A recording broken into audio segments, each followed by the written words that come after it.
Kick the flow, kick the flow, kick the flow, kick the flow, kick the flow. With 4 entertainment venues in London and Manchester. Welcome. What did that mean to you? Absolutely no idea. I mean, literally, I'm sitting here right now thinking, what does that mean? It's just typical. It's like last year the government was saying, wash your hands. Today. The match with everybody there. So no, we didn't actually think about that beforehand. And now, just give me your view. Now you've gone home, you've seen the tweets. You're happy that you left? Well, no, 100%. And even when we all came out, the club, like my group, and there was a lot of other black people that left the club at the same time, but we didn't know. We was all talking as we were going towards the cars, pretty much saying the same thing. You know, that we're happy that we've left because we don't want to get caught up in anything. We don't want to get accused of anything. And looking back on things now, I'm extremely happy that we left. When I've seen the videos that I've seen on social media, the tweets that I've seen, you know, it's just horrible, and it's something that it makes me sad, to be honest, as a British black man, that these things are happening today.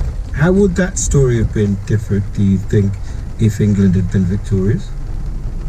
So that's the thing. Had England have been victorious, then you wouldn't have seen any of that. You wouldn't have seen the carnage. You wouldn't have seen the racial abuse. You know, we've seen it for every round this tournament. You know, there's not been. It's just been jubilation along the way, and it's one of them. It was pretty messy before the game. What about a mate of mine who put in one of the groups I'm part of? I'd love to get your thoughts on it. I could tell you what the response was in the group.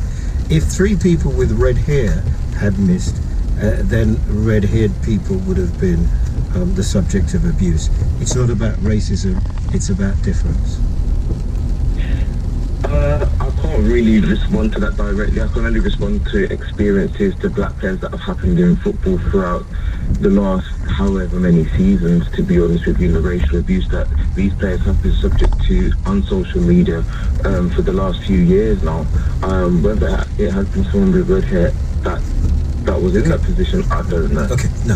Listen, thanks for that. And I mean, really, really interesting message you left, and I'm pretty sure it's getting a lot of reaction now, and I hope we can talk under happier circumstances, and I really do appreciate you coming on to this show. So it's a young man, black man, went with his mates to watch a game of football, could see it go in peak tong.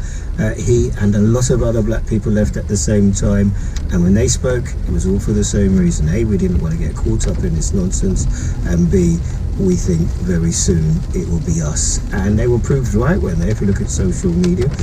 But how much of a problem is this? How big a percentage of people do you think it was? Did you see it?